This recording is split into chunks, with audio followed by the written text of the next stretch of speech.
So what was Mulled Wine Day? It's March 3rd. March 3rd. That's right, I know it's coming up. That's why I was like, you gotta shoot this thing in before they edit it. Hey WineSnobs, welcome to another edition of WineSnob TV. Today is another episode for WineSnob calendar. That's March 3rd, and it's going to be for Mulled wine. Mulled wine. So that's Mulled Wine Day. I've never had mulled wine before. The mulled wine virgin. Hashtag mulled wine virgin right here. It's gonna be fun. Can take her anywhere. Yeah, I've never had mulled wine, so this is gonna be a first for me. I'm looking forward to it. I'm a little bit apprehensive, you know. Being a wine snob. So traditional. When the first time I heard about wine, mulled wine, I thought to myself, why would you do that to wine? You know, like it just didn't make sense to me. So, but I have to remain open-minded, and I promised myself I was going to do one of these for every wine day of the year. So I'm proud of you, Brian. Thank you. You're really growing. So mulled wine it is. So have you had mulled wine before? I have. The first time I had it, I was in Tahoe. So it was perfect because, you know, obviously it was winter, it was cold, and my boyfriend at the time was snowboarding, which I don't know how to do. I've got like 2 left feet when it comes to snowboarding. Yeah. So I killed time at a Starbucks, which conveniently sold mulled wine. Oh. Yeah, so I read a book, cozied up in a corner. I think they even had a fireplace. It was perfect. Wow. Yeah. Nice. Mulled wine. At Starbucks. At in Tahoe. Starbucks in Tahoe. Check it out. What did you think of it? I loved it. I thought it was great. It wasn't like overly spicy. It wasn't overly sweet or tart. It just was well balanced. It was a great combination of whatever their recipe is. I didn't ask, but there's so many out there. Oh, I might actually, get a shine on something new tonight. We'll see. So, one thing I kept thinking when I was kind of researching is like, so what do people put in mulled wine, And what came to mind was we did the segment on sangria, and I was like, this is kind of like a warm sangria. You have a good point. I never thought of it that way, but essentially that's what it is. I mean, of course, there's spices in it now. Slightly different, yeah. Yeah.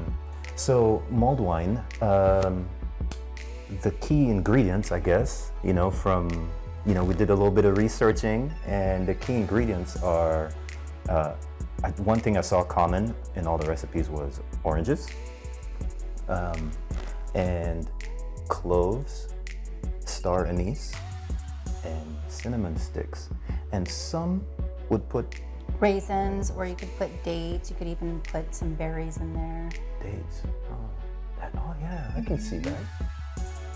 Honey, maple syrup, brown sugar, anything that you'd want to use to sweeten it. Interesting.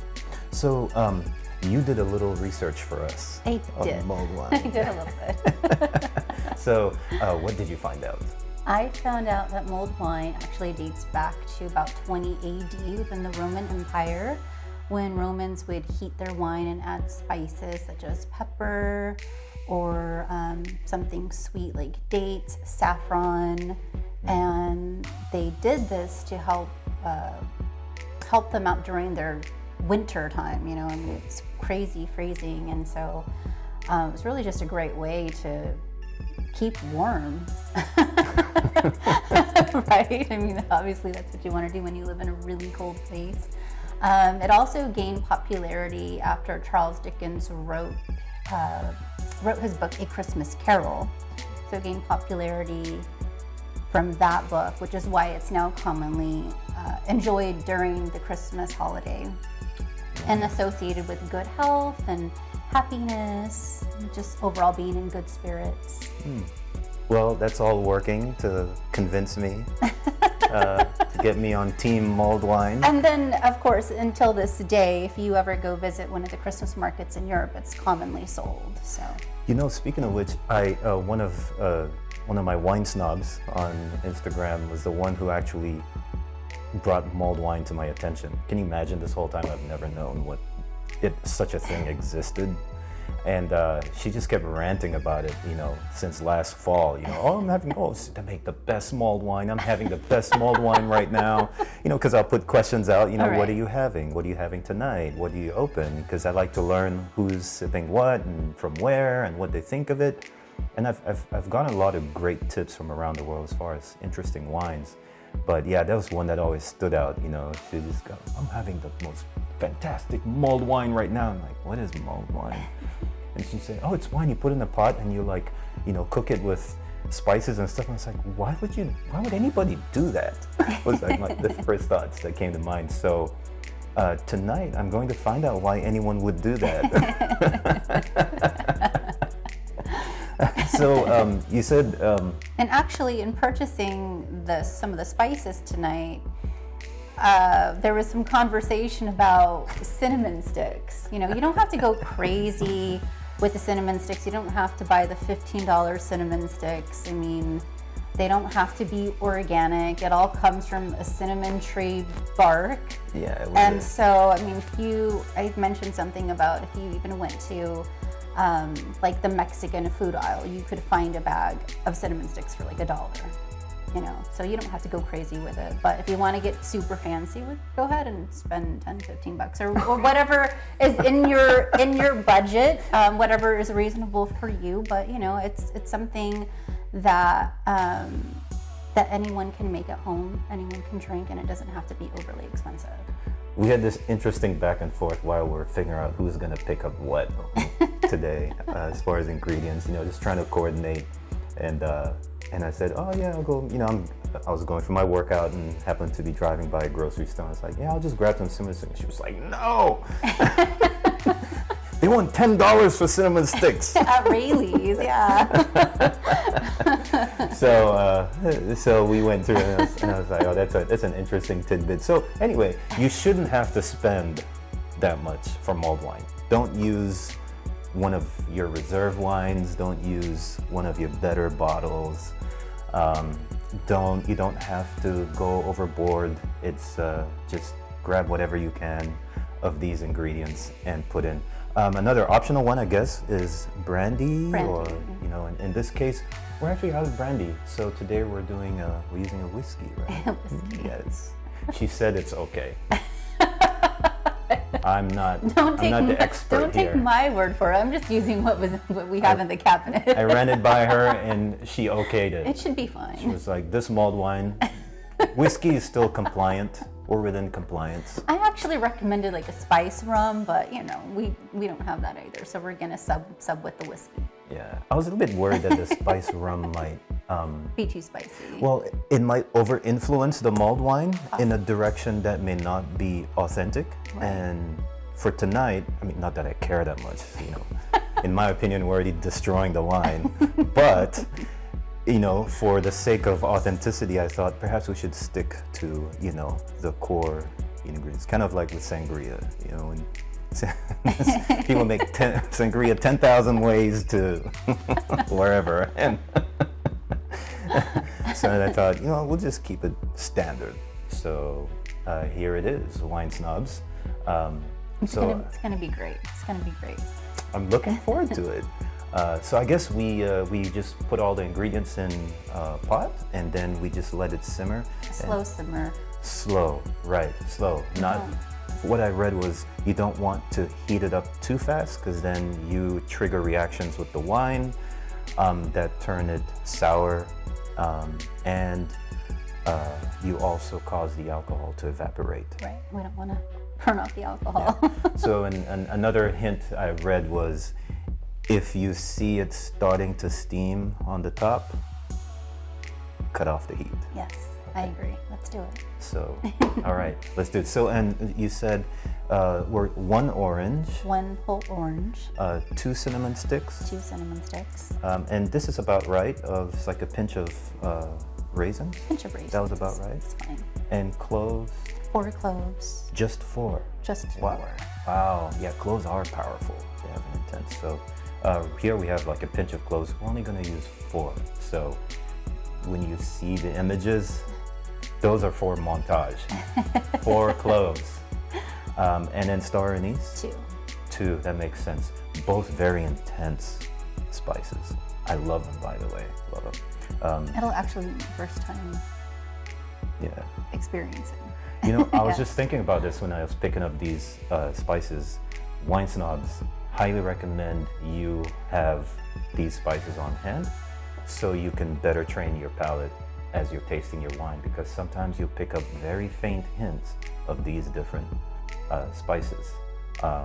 So especially the anise, in a lot of the wines that I review, which are from the El Dorado Hills area, the terroir represents itself with this key characteristic in such a way that's unique to the Sierra foothills.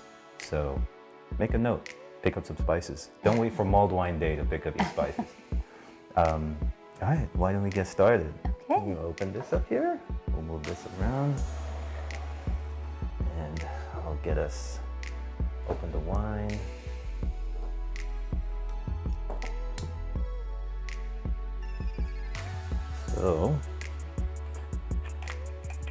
So how often have you had mulled wine since you first had it? I mean, first of all, how long ago would you say that was? Was that a really long time ago? 5 years, 10 years? I believe that was in 2016. Oh, so it's fairly recent. So that was the first time I had it. I've had it twice since then. I have a girlfriend who, she's like super into hosting holiday parties. That's her thing. Yeah. She used to have what was called I think it was called like a Holly Jolly Christmas week or something. It was like a week long of Christmas festivities. So one day would be like an ugly Christmas sweater party. The next would be maybe like a white elephant party or ice skating. And then one might be like a holiday kind of get together potluck. And she always makes mulled wine in her crock pot. So I've never had it over stovetop. I've had it the other way, but it was, just as tasty. Cool. Well, it might as well be a crock pot. It's an induction top. It'll just be a slow and steady heat. All right. Wine in. So the whole bottle, right? The whole bottle. Are you sure it wasn't 2? I could have misread that part. I'll go I was throwing a little bait in. Trying to bait the party queen. And you said a dry wine, right? So dry wine. We are using a Rioja today. That's fairly dry. So you want to do the honors? Let me just toss this back real quick. You want to check it? You want to test? There's more. Are you sure one shot's enough? I think so. Oh, okay. Wow. Hey, I remember this was a very touchy subject. When you made sangria. Well, it's a weeknight, so if it was Friday or Saturday, different. All right. So all of these go in? Yes. All the raisins go in. All right. And these, we'll just put the whole orange in? Yeah. All right. It's okay. You don't have to get citrus all over your... I don't want to get red splashed on my blazer. Oh. Excusez-moi. I'll send you the dry cleaning bill. Yes. We need to get you a WineSnob apron. I think I should have a little WineSnob something. Yeah. Maybe one of those coasters over there. Yeah. She's got her eye on the new WineSnob coasters. Have they seen them yet? Yes. No, they haven't. Oh, you don't want to do a little preview? Yes. You do. Okay, 2 sticks. Then Said 4 cloves. 4 of these.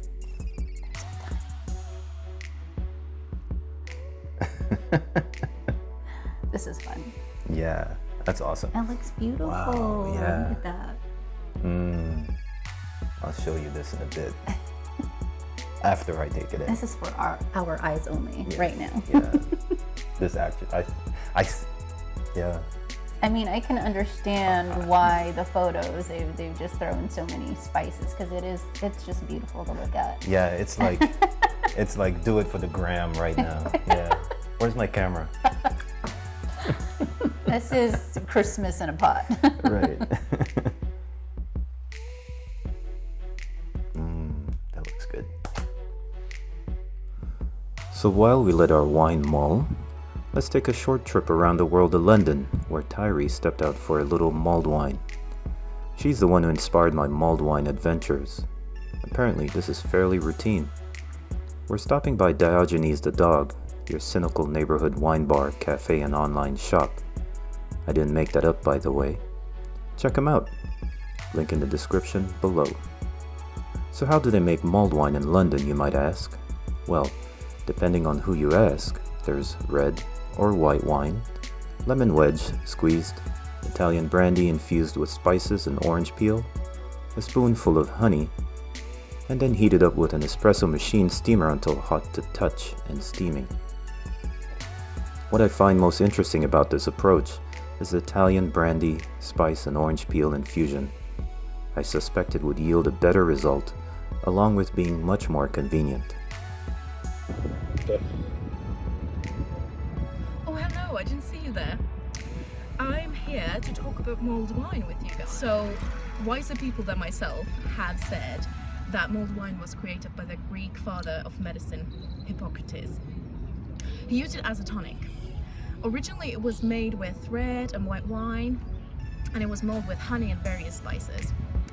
Then we go to the 2nd century, and we go to a time where Romans were taking over the Europe. And thanks to them, a mulled wine spread across the Europe because they heated the wine up to keep themselves warm. And I am very glad to report that technically mulled wine was made famous by a very low-born woman named Elizabeth from England. So darlings, Elizabeth Raffald was an experienced English housekeeper, and her recipe contained eggs, nutmeg, wine and sugar. And the best part of it, it was served in chocolate cups, and that was a must. And with some dry toast. With time, Europe gave up on it, but not Swedes. Swedes were not here to play, Swedes were here to work. And Swedes kept improvising. So they created Lutendrank, which was basically milk, various spices and wine. There was also claret, which was sugar, spices, honey and red wine. And glögg, or glöggi, which was basically some sweet stuff that I drank as a child. And also, just a bonus fact, fun fact for you guys, that according to the internet, sangria is technically a mulled wine. Thank you for that, Tairi. You know, the more I explored mulled wine, the more I saw convergence with sangria. Just like sangria is a must whenever I'm in Spain, I very much look forward to sipping some mulled wine when I visit London. Thank you, Tairi and Shauna from Diogenes the Dog, for sharing your mulled wine day with us. Welcome back, WineSnobs. Welcome back, WineSnobs. You know, it does take some wine to make mulled wine. Aside from the wine you put inside, Right? you need some wine to keep your company We need some fuel. while you're waiting. 15 minutes is just too long. It's just Way too too much. long. It's way too long. It's been a long day. Yes. So we have been sipping a Pinot Noir just to wet the palate, and a Pinot Noir from Sonoma. Keep us nice and hydrated. Yes. But as you can see, we have the mulled wine here. First thing we noticed was you called it was a veritable potpourri. Oh, it's a potpourri for the home. Yes. Right. It's just aromas all over the entire room right now. So even if you don't drink, you should make this, and it's just gonna just have your home smelling like Christmas all year long. If you really love Christmas, just make this every day. So why don't we dive in here? Mulled wine. Cheers. Cheers.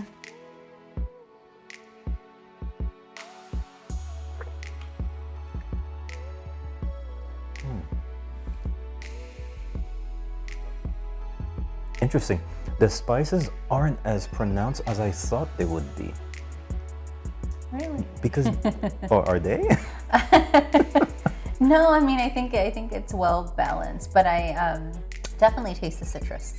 Yeah, it's very interesting what happens because all of the elements themselves are very intense. The citrus oils, cloves, cinnamon, and star anise. Wow, I mean, those are all very intense spices. And just by themselves, they're kind of a little like intimidating.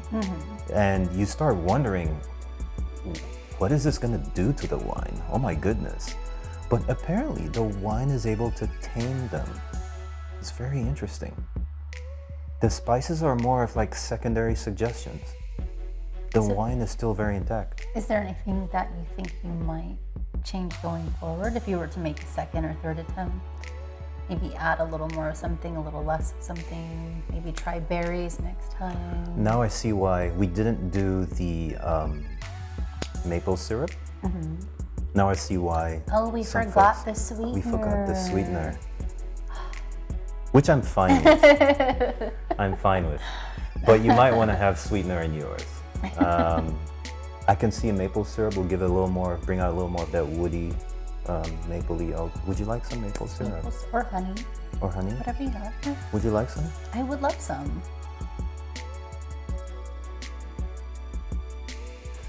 All right, so we're learning as we're going along because this is my first time. Maple syrup, nah, and I think honey. I think the wine really cuts the stuff down. So we're gonna try something. We're gonna try some stevia. And you know how, if anyone knows what stevia is, it's a sugar substitute. It's supposed to be like a natural, It's a natural sugar substitute. Yeah. 0 calories, guilt-free. Yeah, but it's also very potent. You only need A little literally, goes a long way. Yeah, you need a little dash for your coffee or your tea. So we're gonna try some of that and see how it goes. How much do you think I should put? I think that looks good. Yeah.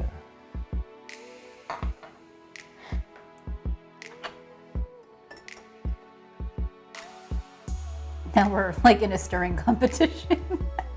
Who can stir the quietest? Let's just clink. Yeah. It's not stirring unless I'm hearing it. God damn it. All right. Getting there.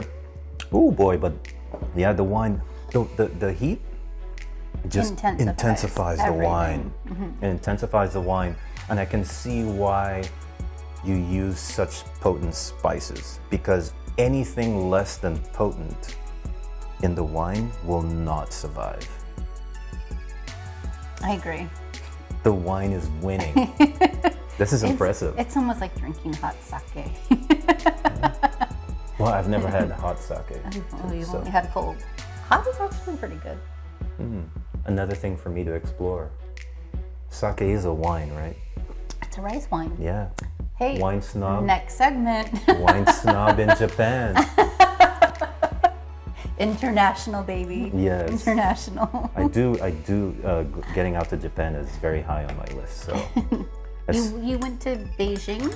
That where No, you- it was Hong Kong. Hong Kong. Okay. Yes. I want to go back too. You know, yeah, a little more stevia. But yeah, bear in mind that the wine is going to cut anything you put in it. It's going to cut it down. The wine is not losing this battle. Warm wine will kill anything. I mean, we put that, those are a lot of spices, and it completely tamed them. They are just mere suggestions, and they've been cooking in the wine for Only 15, 20 minutes. 15 minutes, yeah. Wow. I can't think of stronger spices than those Right. in the, average kitchen. Can you think of something more potent than And bay leaf. Bailey? It makes sense now when I cook with wine and I'll do like this thing, the pressure pot with chops and stuff, and I'll do like rosemary, bay leaves and such. But whenever I cook with wine, those always fall. And I always wondered, something was off. Now it makes sense. Those always fell back. Those are very powerful, spices, seasonings, and herbs, and they just fell back. They pulled back. It's amazing. This has caused me to look at wine differently. If you haven't had hot wine, you haven't had hot wine at all. I mean, you haven't had wine at all. Yeah, and this would go right to you too. I still think without the sweetener, I would do it without the sweetener. I think it would make it even more of a sipper. I think if you put sweetener in it, you're planning to suck it down. And you're gonna be in trouble. Warm wine in your system and whiskey or brandy, yeah, you'll be in trouble. I'm a lightweight. I already know I'm gonna be in trouble tomorrow. We'll behave ourselves tonight, wine snobs. I told him I might have to Won't sleep. we? I might have to sleep on the couch. Yeah. All wine snobs are welcome. We'll just. He's a great host. I mean, the last time I had a crash on the couch, he made breakfast for me the next day. It was great. He even gave me coconut water because it has the natural electrolytes in it. Always hydrate. Get your electrolytes. Always, because wine will dehydrate you. Oh boy, I know this from experience. How do you think I review all those wines? That's your trick. Yeah, I'm like sipping wine with my electrolytes on the side. One sip, electrolyte. He just edits that part out every time. Yeah, I just edit it out. So you never know. Yeah, I just look like some superhuman, superhuman metabolism that just processes it. They need to study my DNA.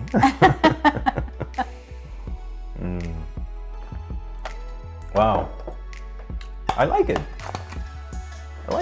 I can dig this. I'm proud of you, Brian. You're not such a wine snob after all.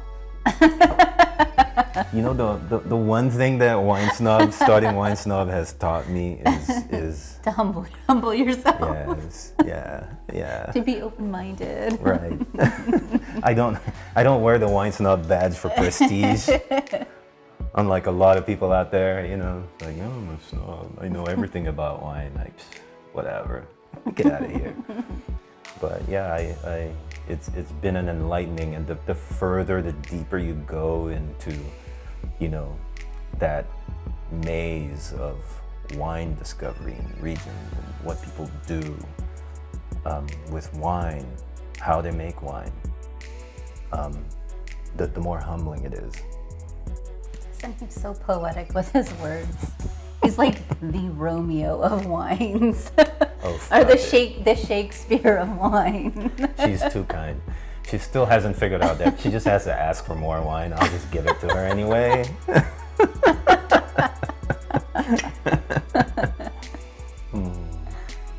Well, there it is, wine snobs. Mulled wine. It's not half bad. I think you should try it. Yeah, it's coming up March 3rd. Yeah. Have you made mulled wine? Have you had mulled wine? Where, when, where, how? What was your recipe? Let me know in the comments below. Message me directly if you want. If you have any additional ideas, suggestions that you'd like to see on the blog, send them my way. We want to know. We want to know everything there is to know about mulled wine. If we missed any of the history or the facts about it, let me know too. Please put me in my place. Let me know. We just Googled it, so. Yeah, basically. Yeah. Anyway, cheers, wine snobs. Cheers, wine snobs.